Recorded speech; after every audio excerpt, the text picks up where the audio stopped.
Student, तो कैसे हैं आप लोग। आज हम लोग पढ़ने वाले हैं एक्सरसाइज 8.2। अगर आपने इससे पहले वाला वीडियो नहीं देखा है जिसमें हमने कैसे एंगल को फाइंड किया था, मैंने केवल आपको रटवाया था नहीं, मैंने आपको बताया था कैसे 60 डिग्री, कैसे 90 डिग्री और 0 डिग्री पे वैल्यू को फाइंड किया जाता है। लेकिन चलिए आज उसी को, ये सबसे इजी क्वेश्चन माना जाता है पूरे एक्सरसाइज में कि सब इसमें केवल क्या है ना, वैल्यू को पुट करना है और हमारा आंसर को निकल जाएगा। तो आप ध्यान से बोर्ड पे देखें और आप जितने भी प्रॉब्लम एक्सरसाइज में पूरी प्रॉब्लम को मैं रिजॉल्व कर दूंगा, आप नजरें बोर्ड बनाए रखें। चलिए हम सॉल्व करते हैं। पहला क्वेश्चन क्या बोल रखा है कि sin 60 cos 30 plus sin 30 plus cos 60। बस ये एक सिंपल एडिशन ही है, बस कुछ नहीं करना है इसमें, जिसका जो वैल्यू है वो रख देना है। अब बताइए sin 60 क्या होता है, √3/2, ये तो आपको मालूम होगा, इनटू cos 30 क्या होता है, √3/2। देखिए मैं आपको बताया था, क्या बताया था कि sin 60 जो होता है वो cos 30 के बराबर होता है कि नहीं होता है, सॉरी cos 30 के बराबर होता है, बस यही है। फिर प्लस sin 30 क्या होता है, 1/2 एंड cos 60 भी क्या हो जाएगा, 1/2, क्योंकि दोनों क्या होते हैं आपस में बराबर हो जाएंगे दोनों का वैल्यू। चलिए यहाँ से फाइंड कर ले। तो ये बताइए √3 मल्टीप्लाई √3 कितने होंगे, तो ये हो जाएंगे √9 अपॉन में 4 प्लस 1/4 हो जाएगा।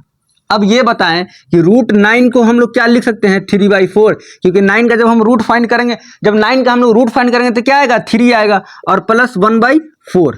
तो यहां अगर हम ऐड कर दे 3/4 और 1/4 तो क्या हो जाएगा, 4/4, यानी 4 तो 3 प्लस 1 तो क्या गया, 4/4। तो हमारा आंसर क्या हो गया, 1। तो ये हमारा पहले क्वेश्चन का आंसर है।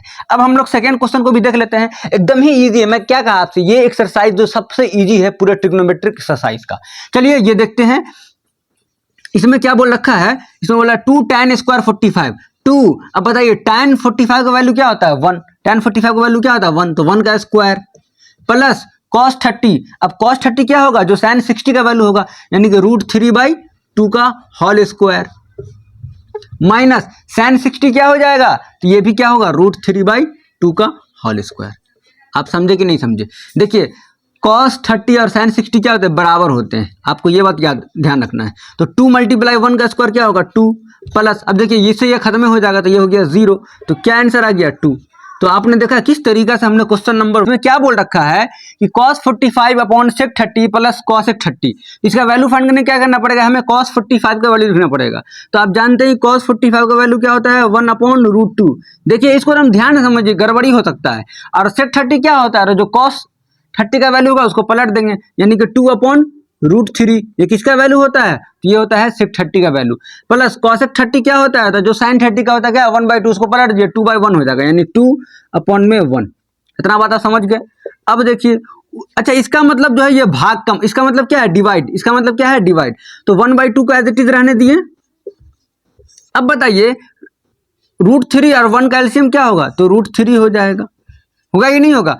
अब √3 से √3 कितने बार में कटा, एक बार में, तो 2 बन जा 2 हो जाएगा, प्लस 1 × √3, तो √3 × 2 यानी 2√3 हो जाएगा। यहाँ तक कोई दिक्कत है, अरे यहाँ तो कोई दिक्कत है, नहीं होना चाहिए। चलिए इसके आगे हम देख लेते हैं, इसके आगे क्या होगा, 1/√2 को ऐसे ही रहने देते हैं और ये क्या हो जाएगा, पलट जाएगा। भाग में क्या होता है, जब गुना में चेंज करते हो तो पलट जाता है, तो ये √3 हो जाएगा। अपॉन में ये क्या हो जाएंगे, 2 + 2√3 हो जाएगा। यहाँ तक कोई दिक्कत है। अगर यहाँ से अगर हम देखते हैं तो ऊपर में क्या बचा, √3। अब इसको मल्टीप्लाई कर दीजिए, √2 × 2 क्या हो जाएगा, 2√2। अच्छा √2 × 2√3 तो प्लस क्या हो जाएगा, 2√6। यहाँ तक कोई दिक्कत है तो बताइए। अरे यहाँ तो कोई दिक्कत है, नहीं है। अब नहीं है तो इसके आगे चलिए इसको मैं एक बार और लिख देता हूँ। ये हो गया √3 ऊपर में हो गया और नीचे में क्या हो गया, 2√2 प्लस 2√6। देखिए ये नियम है कि नीचे में रूट नहीं होना चाहिए। इस रूट को हटाने के लिए क्या करेंगे, तो हम क्या करेंगे, हम सेम नंबर से ही ऊपर नीचे मल्टीप्लाई कर देना है, बट वो माइनस साइन होना चाहिए। उसको हम लोग बोलते हैं रेशनलाइजेशन। क्या बोलते हैं, रेशनलाइजेशन कर देंगे। तो ये क्या होगा, 2√2 और ये प्लस है ना, तो ये माइनस कर देंगे, माइनस 2√6। कोई दिक्कत है नहीं। और नीचे में क्या होगा, वही सेम चीज, 2√2 और माइनस 2√6। यहाँ तक आपको समझ में आ गया होगा। चलिए मैं थोड़ा पेन को चेंज कर लेता हूँ। अब इसको आप मल्टीप्लाई कर दीजिए, √2 × 2√3 तो क्या हो जाएगा, 2 तो ऐसे ही रहेगा और √2 × √3 क्या हो जाएगा, √6। कोई दिक्कत नहीं, दिक्कत कहाँ से आएगा, माइनस 2। अब 6 × 3 क्या हो जाएगा, √18। यहाँ तक कोई दिक्कत है?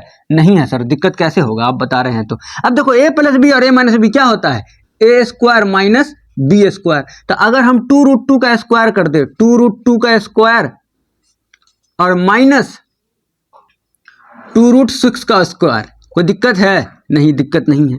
अब यहाँ से अगर आप एक चीज गौर करें तो ये 2√6 है कि नहीं है? अच्छा, ये √18 है, इसको हम लिख सकते हैं 2 × 3 × 3। अरे क्यों नहीं लिख सकते? तो 3 का पेयर लग गया ना, 3 को बाहर कर दिए, क्या 3√2 हो जाएगा? और 2 पहले से था तो क्या होगा? 3 × 2 = 6 हो जाएगा। तो इसको हम ऐसे ही रहने देते हैं क्या कि 2 × 3√2। कोई दिक्कत है? हमने √18 को क्या लिख दिया? 3√2 डिवाइड। अब देखिए a square minus B square क्या होता है? a प्लस बी और a माइनस बी। तो देखिए क्या हो जाएगा ये, अगर हम 2√2 का स्क्वायर कर दे, a plus B minus B क्या होता है? a square minus B square. तो 2 का स्क्वायर 4, √2 का स्क्वायर केवल 2 हो जाएगा। देखिए 4 और √2 का स्क्वायर केवल क्या होगा? 4, और फिर उसका वर्गमूल निकालेंगे 2 हो जाएगा, तो ये हो जाएगा 8 माइनस। अब देखिए यहाँ 2 का स्क्वायर 4, √6 का स्क्वायर केवल क्या रहेगा? 6, तो ये हो जाएगा 20। देखिए 2√6 का जब स्क्वायर करेंगे ना हम लोग, तो पहले 2 का स्क्वायर करेंगे क्या हो जाएगा? 4, और √6 का स्क्वायर क्या होगा? √36, और 36 का फिर जब रूट फाइंड करेंगे तो क्या आएगा? 6, तो ये हो जाएगा 6। तो ये कितना हो गया यहाँ पे? तो यहाँ पे हो गया ये 24। अच्छा एक बात बताएं कि अगर हम यहाँ से 2 कॉमन ले लें, अगर हम यहाँ से 2 कॉमन लेने आपको कोई दिक्कत है? नहीं। कॉमन का मतलब क्या होता है? दोनों में से निकाल दीजिए √6 को, यानी भाग देना। तो यहाँ क्या बचेगा? √6, अब माइनस यहाँ क्या बचेगा? 3√2। कोई दिक्कत है? नहीं। अच्छा नीचे में क्या बचेगा? 18 - 24। तो यहाँ पर नीचे में क्या हो जाएगा? -16। इससे ये काट देंगे 8 बार में, कोई दिक्कत है? नहीं। अरे दिक्कत कैसे होगा? तो ये क्या हो गया? √6 - 3√2 अपॉन में -8। अच्छा हम चाहे तो माइनस को रिमूव कर सकते हैं क्या? माइनस ऊपर से कॉमन ले लीजिए। जैसे ही माइनस कॉमन लीजिएगा तो ये 3√2 वाला क्या बन जाएगा? प्लस 3√2, और ये प्लस है ना तो ये -√6 हो जाएगा, इसे लिख देते हैं। और ये क्या हो जाएगा? 8, क्योंकि हमने माइनस यहाँ से कॉमन ले रखा है, तो ये माइनस से माइनस कट जाएगा। तो जो हमारा फाइनल आंसर हुआ वो फाइनल आंसर है मेरा 3√2 -√6 अपॉन में 8। यही हमारा फाइनल आंसर है। आई होप कि आप समझ गए होंगे। देखिए इसमें कुछ नहीं, केवल थोड़ा मोड़ा कैलकुलेशन है, एलसीएम एचसीएफ जो आप बचपन में सीखे होंगे। अगर आपको ये भी नहीं आता है तो वीडियो को दोबारा देखिए, और नहीं आता है दोबारा बनाइए, उसके बाद भी नहीं आता है फिर दोबारा बनाइए। हार नहीं मानना है, बनाना ही पड़ेगा। नंबर 4 सॉल्व कर लेते हैं। इसमें क्या बोला है? एकदम ही इजी क्वेश्चन है, बस वैल्यू को पुट करते जाइए और आंसर निकालते जाइए। देखिए क्या है, sin 30 + tan 45 - cos 30। देखिए sin 30 होता क्या है? 1/2 प्लस tan 45 होता क्या है? 1 माइनस cos 60 क्या हो जाएगा? तो बताइए sin 60 क्या होता है? √3/2। तो cos 60 क्या हो जाएगा? 2/√3। बस पलट देना है, यहाँ पे क्या हो जाएगा? -2 अपॉन में √3। कोई दिक्कत है? नहीं। अच्छा नीचे वाले को देख लीजिए, नीचे वाले में क्या होगा? sec 30 क्या होता है? जो cos 30 होता है। तो cos 30 क्या होता है? यही होगा इसका 2/√3। कोई दिक्कत है? नहीं। cos 60 क्या होगा? 1/2 प्लस cot 45 क्या होगा? 1। यहाँ तक कोई दिक्कत नहीं सर, कोई दिक्कत नहीं। अच्छा इसके नीचे में भी क्या है? 1। तो ऊपर वाले का अगर एलसीएम ले 2 1√3, 2 1√3 का एलसीएम क्या होगा? तो एलसीएम होगा इसका 2√3, क्योंकि जब कुछ कॉमन है तो केवल मल्टीप्लाई कर दीजिए। तो ऊपर वाले का एलसीएम क्या आ गया? 2√3। अच्छा 2 को 2 से करेंगे तो क्या बचा? केवल √3 ऊपर में आ जाएगा, प्लस 1 को जब हम करेंगे डिवाइड करेंगे तो इतना ही आएगा, फिर उसको 1 से मल्टीप्लाई कर देंगे तो ये 2√3 ही हो जाएगा, माइनस √3 से √3 कट जाएगा, 2 2 जा 4 हो जाएगा। कोई दिक्कत है? नहीं है। जब दिक्कत नहीं तो यहाँ देखिए, अब देखिए इसका भी एलसीएम कितना हो जाएगा? इसका भी जो एलसीएम है √3 ही होगा। जैसे ही √3 एलसीएम होगा तो ऊपर में क्या हो जाएगा? 2 प्लस 1 2√3 एलसीएम हो जाएगा। तो यहाँ पे √3 से √3 कट जाएगा तो 2 2 क्या हो जाएगा? यहाँ भी 4 हो जाएगा। क्या हो जाएगा? 4 हो जाएगा। 2 से 2 कट गया तो क्या बचेगा? √3 और प्लस 2√3। यहाँ तक कोई दिक्कत नहीं। तो इससे ये क्या हो जाएगा? कट जाएगा। अच्छा ऊपर में क्या बचा? सॉरी ऊपर में देखिए √3 प्लस 2√3 क्या हो जाएगा? 3√3 माइनस 4। अच्छा नीचे में क्या हो गया? √3 प्लस 2√3 3√3 और प्लस 4। और मैंने आपसे अभी कहा था कि नीचे में ये नहीं होना चाहिए। क्या होना चाहिए? नीचे में ये रूट वाला नंबर नहीं होना चाहिए। तो देखिए अब क्या करते हैं, अब लिखते हैं, क्या लिखते हैं? तो लिखते हैं हम 3√3 एंड -4 डिवाइडेड बाय 3√3 और +4। अब हम लोग क्या करेंगे, बस इसका क्या करना है, रेशनलाइजेशन। रेशनलाइजेशन किसको बोलते हैं, बस सेम नंबर से आप मल्टीप्लाई कर दीजिए, केवल साइन को चेंज करिए, प्लस है ना तो -4 कर दीजिए, और ये क्या हो जाएगा √3 -4। अब बताइए कि a माइनस बी लिखा हो और फिर a माइनस बी लिखा हो, तो कहने का मतलब ये a माइनस बी का होल स्क्वायर नहीं लिखा हुआ है, तो ऊपर में तो वही ना है, तो क्या कर देंगे √3 -4 का होल स्क्वायर।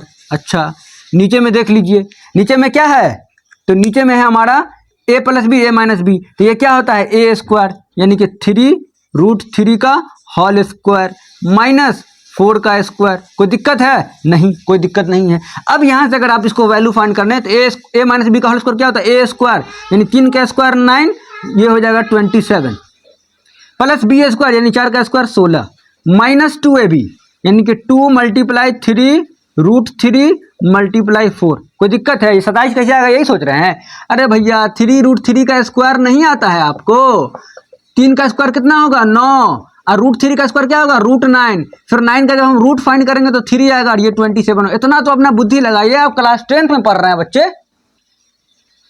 और नीचे में देखिए क्या होगा a स्क्वायर, तो यहाँ पे हो जाएंगे 27 -16। कोई दिक्कत है नहीं। अब ऊपर में देख लीजिए कैसे क्या करेंगे, ये दोनों को जोड़िए, 713 के 3 हाथ में रहे 43 माइनस 4 × 12 दूना 24 √3। समझ में आया। और नीचे में अगर घटा लीजिएगा 16 4 20 11, तो यही हमारा क्या हो गया फाइनल आंसर 43 -24 √3 अपॉन में 11। ये इस क्वेश्चन का आंसर हो गया। देखिए मैं जानता हूं इस क्वेश्चन में केवल कैलकुलेशन है, अगर आप कैलकुलेशन एक बार में नहीं कर पा रहे हैं तो 1-2 बार कीजिए, आपके दिमाग में बैठता, अगर आप एग्जामिनेशन में अच्छे से इसको छाप दीजिएगा। और आई होप कि मैं ये करता हूं कि आपके दिमाग में ये सब चमक गया होगा, ये सब आपको दिमाग में ऐसे एकदम पिक्चर बनना शुरू हो गया होगा। तो अब हम चलते हैं क्वेश्चन नंबर 5 की तरफ, जो इस क्वेश्चन का डिग्री ये हो गया। फिर देख लेते हैं नीचे में क्या कि साइन स्क्वायर 30 डिग्री और प्लस कॉस स्क्वायर 30 डिग्री, ये हमें दे रखा है। मैं तो अभी आपको फार्मूला नहीं बताया हूं, लेकिन ये sine square theta plus cos square theta है, तो इसका वैल्यू 1 ही होगा नीचे, लेकिन चलिए मैं निकाल कर दिखा देता हूं आपको। अच्छा ये बताइए, ये तो 5 ही रहेगा, और कॉस 60 का वैल्यू क्या होता है, याद कीजिए कि मैंने क्या बताया, कॉस 60 क्या होता है 1/2, तो ये हो जाएगा 1/2 का होल स्क्वायर -4। अच्छा सेक 30 क्या होता है, जो कॉस 30 होता है, तो कॉस 30 क्या होता है √2/√3 का होल स्क्वायर को पलटने के बाद ये आ जाएगा, माइनस tan 45 क्या होता है 1। अच्छा नीचे में क्या होगा 1/2, और ये भी क्या होगा, सॉरी sin 30 क्या होता है 1/2 का होल स्क्वायर, और ये हो जाएगा √3/2 का होल स्क्वायर। अच्छा ये देखिए ये 5 × 1/4 होगा कि नहीं होगा, होगा, -4 × 4/3 -1। नीचे में क्या हो जाएगा, तो नीचे में देख लीजिए 1/4 प्लस 3/4, जब इसको जोड़ेंगे तो नीचे में क्या आ जाएगा 1 ही आ जाएगा। देखिए नीचे में अगर जोड़िएगा ना आप तो 3 × 4/4, क्योंकि बेस से में दोनों को ऐड कर देंगे, क्या हो जाएगा 1, इसको मिटा ही देते हैं, अभी इसका कोई काम नहीं है। अब यही इसी को सॉल्व कर लीजिए, तो क्या हो जाएगा 5/4 -16/3 -1। अब इसका अगर एलसीएम लीजिएगा तो कितना होगा 12, ये 4 3 जा तो 5 3 जा 15, -3 4 जा 6 4 जा 64 और -1, तो ये क्या हो जाएगा मेरा आंसर। अगर इसको हम फाइंड करें तो आप कर लीजिए, ये 65 में से 15 घटाइए तो ये बचेगा 50/12, लेकिन माइनस में बचेगा, अगर इसको काटना चाहे तो काट सकते हैं, -25/6। देखिए कहीं पे कुछ गलती हुआ होगा तो आप इस क्वेश्चन को खुद सॉल्व करें, जरूरी नहीं कि मेरे से गलती होगी तो हमको आता नहीं है बनाने, कभी कभी आप भी ट्राई करें ना यार, कब आप ट्राई कीजिएगा, क्या समझे, तो आपका भी तो फर्ज बनता है कुछ क्वेश्चन को बनाइए, और चैनल को सब्सक्राइब कीजिए यार, कब तक केवल हम वीडियो बनाएंगे, आप लोग कब सब्सक्राइब कीजिएगा। 8.2 का क्वेश्चन नंबर 2 सॉल्व कर लेते हैं। इसमें क्या बोला है, चूज द करेक्ट ऑप्शन। इसमें कुछ दे रखे हैं और ऑप्शन के साथ दे रखा है। पहला क्वेश्चन क्या बोल रखा है कि 2 tan 30 अपॉन में 1 + tan स्क्वायर 30, और ऑप्शन ये है sin 60 cos 60 tan 60 और sin 30। उसी तरीके से यहाँ भी दे रखा है, तो अब देखिए कैसे सॉल्व करेंगे। ऊपर वाले को सॉल्व कर लेते हैं। 2 tan 30 का वैल्यू, अरे चुप ना यार, 2 tan 30 का वैल्यू क्या होता है, tan 30 का वैल्यू होता है 1/√3। 3 होता है कि नहीं होता है, अपॉन में 1 प्लस tan 30 क्या होगा 1 अपॉन √3, 2 अपॉन √3 बटा में √3 प्लस 1 अपॉन में √3, कुछ नहीं कि 2 tan 30 है ना, 2 इंटू tan 30 का वैल्यू क्या था 1 अपॉन √3, फिर ये क्या है 1 प्लस tan स्क्वायर 30, इसका स्क्वायर कर देंगे, जैसे इसका स्क्वायर करेंगे तो नीचे में क्या आ जाएगा 1 प्लस 1/3। अब देखिए 2/√3 और जब इसका एलसीएम लेंगे तो ये क्या आ जाएगा 3, तो 3 इंटू 1 3 हो जाएगा और प्लस 1। तो अगर आप यहाँ से ध्यान दें, चलिए इसको मैं यहाँ सॉल्व कर दे रहा हूँ, कोई दिक्कत है, तो 2/√3 और ये क्या आएगा पलट जाएगा, 3 ऊपर चला जाएगा, नीचे में 3 प्लस 1 4 आ जाएगा। देखिए क्या होता है 2 2 जा 4, 3 अपॉन क्या हो जाएगा √3 इंटू 2। अब देखिए इस 3 को हम लोग केवल लिख सकते हैं क्या, इस 3 को हम लिख सकते हैं √3 मल्टीप्लाई √3, अरे क्यों नहीं लिख सकते, क्योंकि फिर 3 आ जाएगा और ये नीचे में क्या है √3 इंटू 2, तो इससे ये कट गया तो क्या आ गया √3/2। अब बताइए √3/2 किसका वैल्यू होता है, तो sin 60 का वैल्यू होता है, तो ऑप्शन नंबर हमारा ए सही हो जाएगा। अब यहाँ देख लेते हैं, अब यहाँ देखिए इसमें क्या है 1 माइनस tan स्क्वायर 45, तो 1 माइनस tan 45 का वैल्यू क्या होता है 1, यहाँ क्या हो जाएगा 1 प्लस 1 का स्क्वायर, ये क्या हो जाएगा 1 माइनस 1 0 हो गया और 1 प्लस 1 2 हो गया, तो 0/2 बराबर क्या हो जाएगा 0, ऑप्शन नंबर डी। तो यहाँ से आप देखा किस तरीके से हमने क्वेश्चन नंबर 2 को फाइंड कर लिया। नंबर 3 में क्या बोल रखा है sin 2a बराबर 2 sin a is true when 0 degree 30 degree 45 degree 60 degree, बोल रहा है ये किस एंगल। हाँ तो चलिए अब हम लोग क्वेश्चन नंबर 4 को भी देख लेते हैं कैसे बनाएंगे। देखिए इसमें बोल रखा है if tan a plus b बराबर √3 दे रखा है, ए बेटा मत बजाओ, इस टाइम बजाना तो शांति से बनाना, तो उस टाइम तुम हल्ला चिल्ला किए हो, हाँ तो बाद में मिल जाएगा। देखिए कैसे बनाएंगे, if tan a plus B बराबर √3 दे रखा है and tan a minus B बराबर 1 अपॉन √3, हमें a प्लस बी का वैल्यू फाइंड करना है, जहाँ a प्लस बी जो है वो या तो 90 के बराबर होना चाहिए या 90 से छोटा होना चाहिए, और a जो है वो हमेशा किससे बड़ा होना चाहिए b से बड़ा होना चाहिए। चलिए हम लोग सॉल्व कर लेते हैं। देखिए tan a प्लस बी बराबर क्या दे रखा है, तो ये हमें √3 दे रखा है, सकते हैं tan को tan ही रहने दीजिए और a प्लस बी जो है इसको एज इट इज ऐसे ही रहने दीजिए, और √3 को हम लिख सकते हैं क्या tan 60 डिग्री, अरे क्यों नहीं लिख सकते भाई, लिख सकते हैं। तो यहाँ से tan से tan क्या हो जाएगा कैंसिल आउट हो जाएगा, तो a प्लस बी जो है वो किसके बराबर हो जाएगा 60 डिग्री के बराबर, इसे हम इक्वेशन 1 कर देते हैं। फिर यहाँ ध्यान दीजिए आप, ये क्या है tan a माइनस बी बराबर कितना होगा 1 अपॉन √3 दे रखा है। अच्छा तो tan a माइनस बी बराबर ये क्या 1 अपॉन √3 जो है 1 अपॉन √3 जो है इसे हम लोग क्या tan 30 लिख सकते हैं क्या, बिल्कुल क्यों नहीं लिख सकते हैं। तो यहाँ से अगर आप देखते हैं तो a माइनस बी बराबर क्या हो जाएगा 30 डिग्री हो जाएगा, इसे हम इक्वेशन 2 कर लेते हैं। अब हम क्या करते हैं ना, इक्वेशन 1 को और 2 को क्या करते हैं ऐड कर देते हैं, फ्रॉम इक्वेशन 1 प्लस 2। अब देखिए जैसे ही हम इक्वेशन 1 और 2 को ऐड करेंगे तो a प्लस बी बराबर कितना डिग्री हो जाएगा 60 डिग्री, और a माइनस बी बराबर कितना डिग्री हो जाएगा 30 डिग्री, तो इससे ये कट जाएगा, तो ये क्या हो जाएगा 2a बराबर 90 डिग्री। अच्छा तो a बराबर क्या हो जाएगा 90 अपॉन 2, ये हो गया 45 डिग्री, a का वैल्यू क्या आ गया 45 डिग्री। अच्छा a का वैल्यू 45 डिग्री आ गया, हम b का वैल्यू भी फाइंड कर सकते हैं। अब किसी भी इक्वेशन में या इस इक्वेशन में या इस इक्वेशन में कहीं भी v का वैल्यू रख दीजिए, निकल जाएगा। देखिए a प्लस बी बराबर 60 डिग्री दे रखा था इक्वेशन 1 में, अब यहीं पे हम वैल्यू पुट कर देते हैं a का क्या 45 डिग्री और प्लस b बराबर 60 डिग्री। समझ में आ रहा है कि नहीं समझ में आ रहा, तो यहाँ से अगर हम b का वैल्यू फाइंड कर लेते हैं तो 60 डिग्री और माइनस 45 डिग्री, तो b बराबर क्या आ जाएगा 15 डिग्री, b बराबर क्या आ जाएगा 15 डिग्री। अब जो बोला है a प्लस बी का वैल्यू जो है वो या तो 90 के बराबर होना चाहिए 90 से छोटा होना चाहिए, बिल्कुल क्या है 90 से छोटा है, और a का जो वैल्यू है b से बड़ा होना चाहिए। देखिए a 45 है और b 15 है, तो बड़ा है कि नहीं है, तो ये हमारा पूरा रहा। आप किस तरीके से बनाएंगे एक बार आप गौर करके देखें, आसानी से आप इसे बना सकते हैं। अब हम लोग चलते हैं इस एक्सरसाइज का लास्ट क्वेश्चन, जो बनाने के बाद इस एक्सरसाइज को पूरी तरीके से कंप्लीट कर लेंगे। चलिए लास्ट क्वेश्चन की तरफ। हाँ तो देखिए अब हम लोग क्वेश्चन नंबर 5 को सॉल्व करने वाले, किस तरीके से सॉल्व करेंगे देखिए, state whether the following are true और फॉल्स हमें फाइंड करना है और उसे जस्टिफाई करना है, क्या हमारा आंसर जो है वो सही है या गलत है ये बताना। देखिए पहला क्वेश्चन क्या है कि sin a प्लस बी बराबर sin a plus sin b। चलिए तो यहाँ पे हम आपको एग्जाम्पल के साथ दिखाते हैं। फॉर एग्जाम्पल हम कोई भी एक वैल्यू ले लेते हैं, a बराबर हम 30 ले लेते हैं, और b बराबर हम 60 ले लेते हैं और देखते हैं क्या दोनों बराबर होता है कि नहीं होता है। ये जो पहला लिखा हुआ है,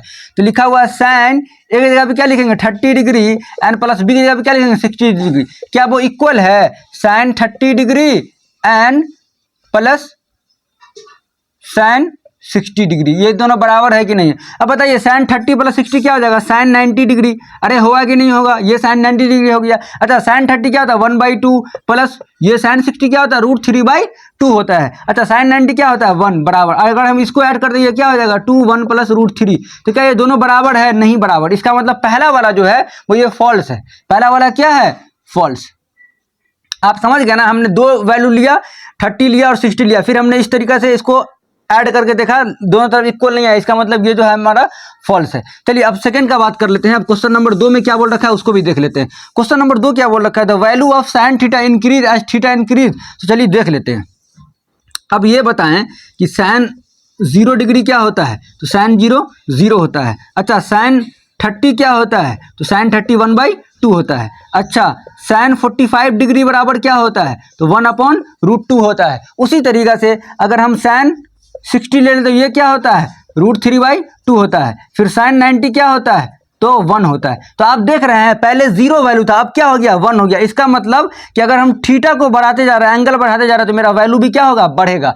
तो ये हमारा क्या है ट्रू है, ये हमारा क्या है ट्रू है। फिर बोला है the value of cos theta increase as theta increase. तो ये तो खैर फॉल्स है, लेकिन मैं आपको बता देता हूँ। देखिए इसी तरीके से हम पहले कॉस 0 लेते हैं। कॉस 0 डिग्री बराबर क्या होगा 1। अच्छा कॉस 30 डिग्री बराबर क्या होगा √3/2। अच्छा कॉस 45 डिग्री बराबर क्या होगा 1/√2।